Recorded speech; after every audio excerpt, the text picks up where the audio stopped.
All right, welcome everybody to the Deprescribing Show with Dr. Donna Bartlett.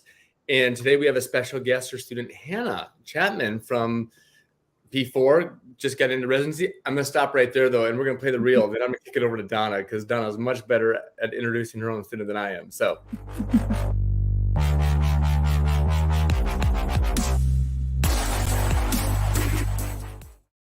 All right, so quickly, Donna, before I pass it to you, I'm going to back up a couple months, or gosh, time flies. It's probably longer than that since we first talked about launching the Deprescribing channel. I know I haven't been a part of like the lives of you, but you know, and one of the things that we had talked about then was like how awesome and how, you know, like what Deprescribing is, and then like the challenges of how we get into practice, right? And then how we get paid and all that stuff is where we need to figure all that out yet, you know, anyways, as pharmacists in general.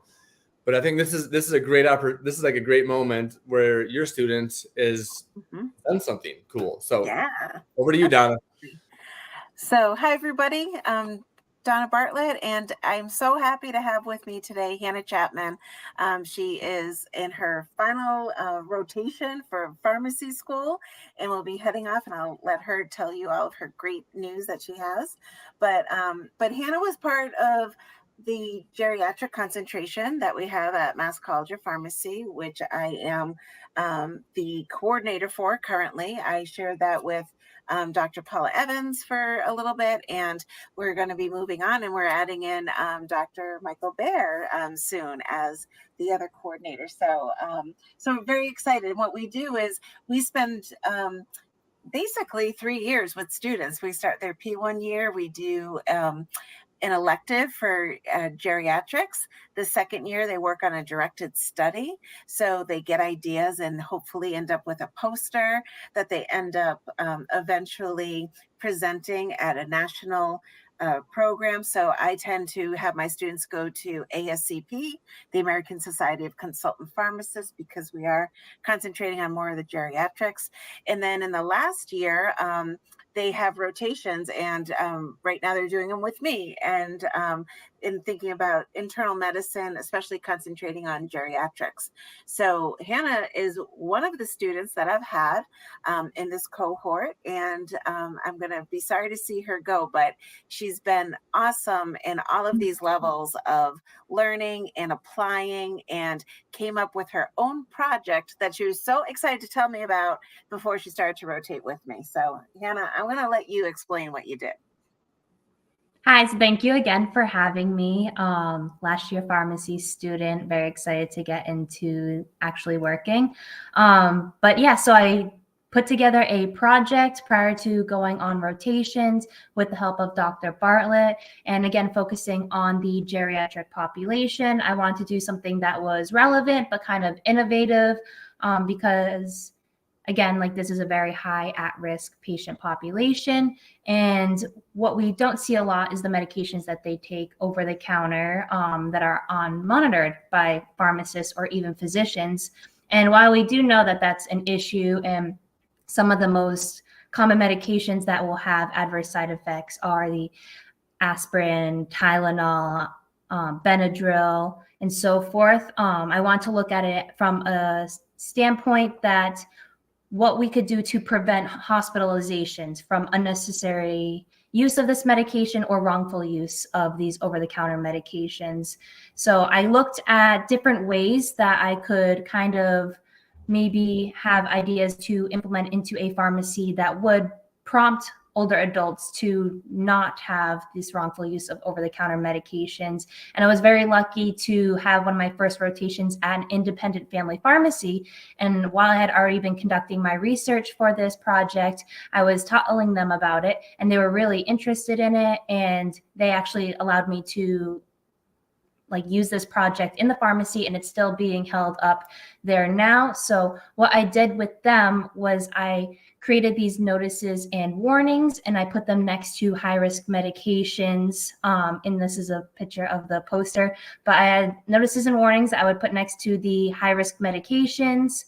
And then those were more so only next to the diphenhydramine, aspirin, ibuprofen, and acetaminophen, as I talked about, because those are the most common medications that will cause the side effects. And other ideas that haven't been put into place that maybe could, or sections of behind the counter medications. So this would be certain medications such as those I listed, where they would be behind the counter and you would have to consult a pharmacist prior to taking the medications, kind of like what we would see with Sudafed. And I know that this has already been implemented in different countries such as the UK, Ireland, Canada, New Zealand, France, and Australia. And this idea was actually proposed to the FDA back in 2019, and it was rejected. And then back in 2009, they asked for a statement for more information regarding this idea, but there has been no update since with this proposed potential safety barrier or safety implementation. And then the Consumer Healthcare Products Association, or the CHPA, rejected it because they're more concerned with money and making money off of these over-the-counter medications. But a lot of pharmacy organizations have actually backed this idea of the behind-the-counter section. Other things that could be done to prevent wrongful use of over-the-counter medications is just proper medication reconciliations, because a lot of time when we're doing medication reconciliations on older patients, we see that they're only looking at prescription medications, or they're only telling us what they pick up at the pharmacy, and they often don't tell us about all the over-the-counter pain medications, vitamins, or supplements that they may be using or using wrong, and or having interactions with their medications. So what I did with this independent family pharmacy was I made these notices, and similar to the stop sign that you see at the top of the poster was I put a question saying, like, are you over the age of 65, and are you taking this medication correctly, and do you know the dangers of this medication? So that was put all over the pharmacy, and we actually rearranged the pharmacy so aisles that contained these medications were closer into the view of the pharmacist, so that they could actually prompt counseling if they saw people of older age buying these medications. In addition, I also put these little tags, kind of like dot stickers, on the medications, so that if patients were to buy the medications and the pharmacist didn't see the patient to counsel them or offer to counsel, that whoever was ringing them up, a technician or just a cashier, would see that sticker and then really try and like ask if they wanted counseling. And with this, we saw that while not every older adult did ask for more information, some did. And with the data of how many wrongful hospitalizations there are from over-the-counter medications, it could potentially prevent like tens of thousands of less hospitalizations a year. So even that little adjustment of just making sure patients are counseled on these medications more would reduce hospitalizations. And then what I also wanted to do with this presentation was to look at how that could help healthcare systems and the strain that they have, because if you think of your local emergency room, it's probably already like really filled. So if there was any way that we could prevent these patients from being admitted or taking up resources, then that would also help with the strain that, as we very much know, is on the healthcare system. So that's kind of just what I wanted to do with this project, look at it from a microscopic view and then take it to a macroscopic perspective. Yeah. Hey, Hannah, so thinking about this, you said that people were coming up and asking questions. Mm-hmm. So what I think is interesting too, like I've talked to some pharmacists too about deprescribing, or counseling more on medications, etc.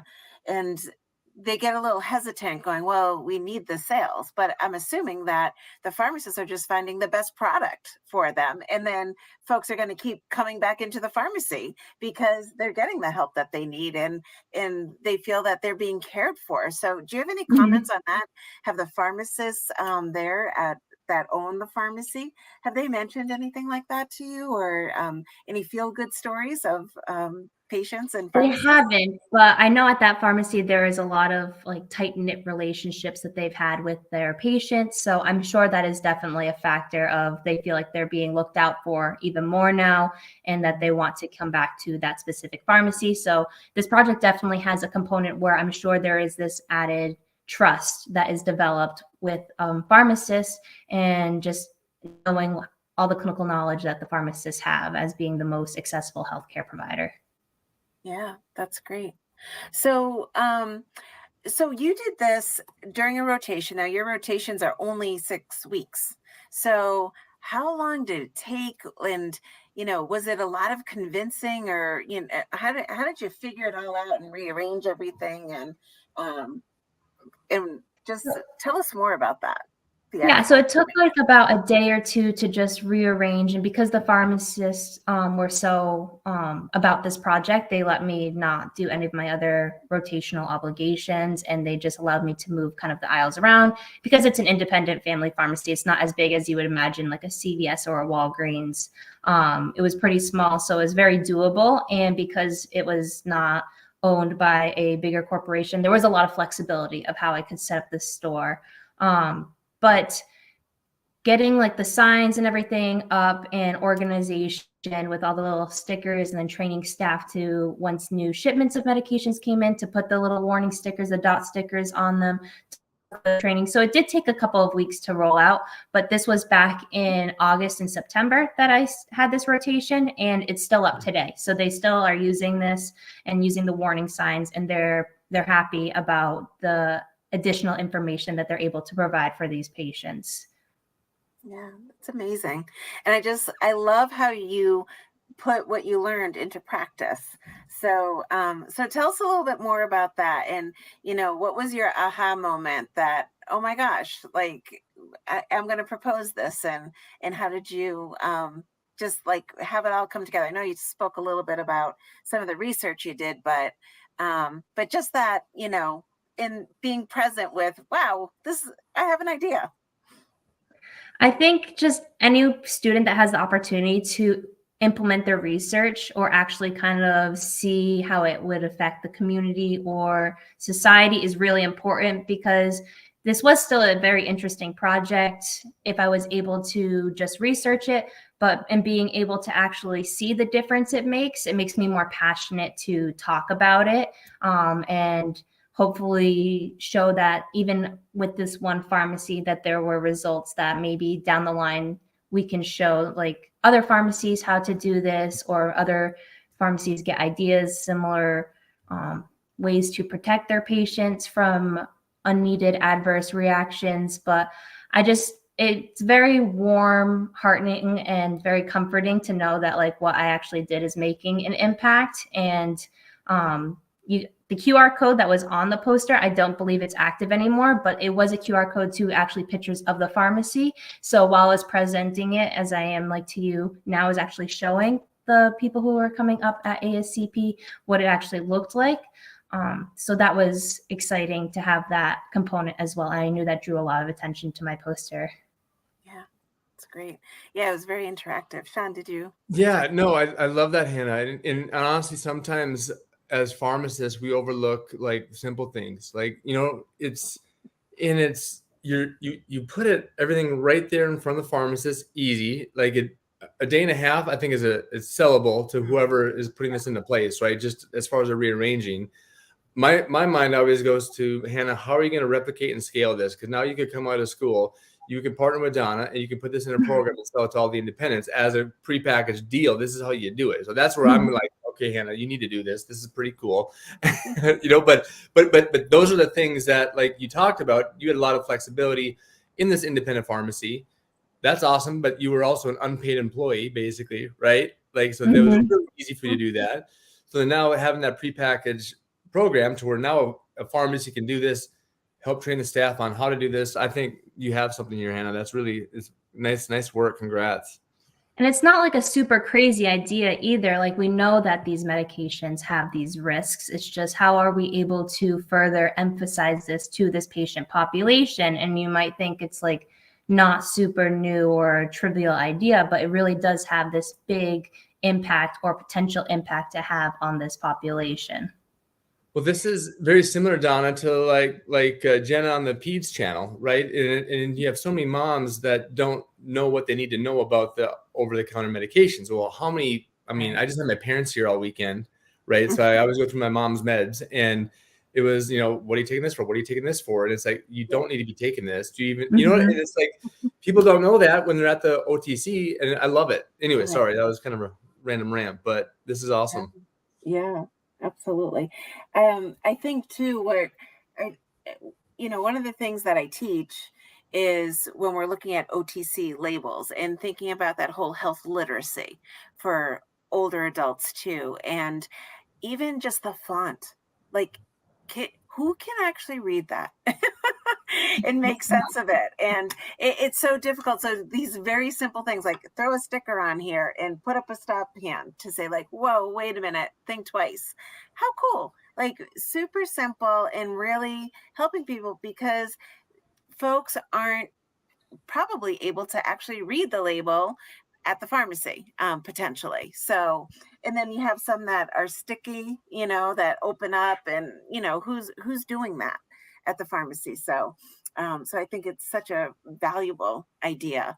And I know that we talk about, the independence and all, but how crazy would it be? And Hannah, I don't expect you to necessarily be able to answer this, but Sean, maybe you have some insight too, is how crazy would it be for these big box stores to do something like this? Like, is it really that unreasonable to protect folks from getting the wrong medicine? I don't know if I want to answer this, Donna. All right, you don't have to. No. I mean, the way Hannah's like laid it out, you would think it would be easy, right?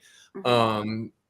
And I mean, when I was behind the counter and at those big box stores, I mean, I always wanted people to come ask questions.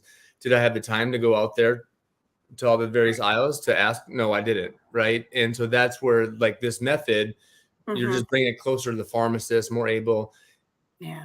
You could steer it back to the metrics and the KPIs saying your pharmacist is not going to have to spend, 30 seconds walking out there and back right here. So that's where you would have to kind of break it down into those minute like savings that add up over time. But no, honestly, any pharmacist listening to this that isn't a big box would love this type of access to their patients. Right. Mm-hmm. So absolutely. So Hannah, what's next for you? So I hope to still follow up on this project, but after graduation, I am going to complete a PGY1 residency. I just got accepted to Rhode Island Hospital. And I have an interest in emergency medicine, which kind of goes in hand with this project because a lot of the older adults, when they have adverse reactions, they will potentially go to the emergency department. So it's kind of tying in my interest in both community and like acute kind of critical care. So I'm excited to keep this in my back pocket. That's great. That's awesome. Well, I'm so glad that you were here to share this information. And I guess we have to talk because Sean just gave us a business idea. So gotta do something about it.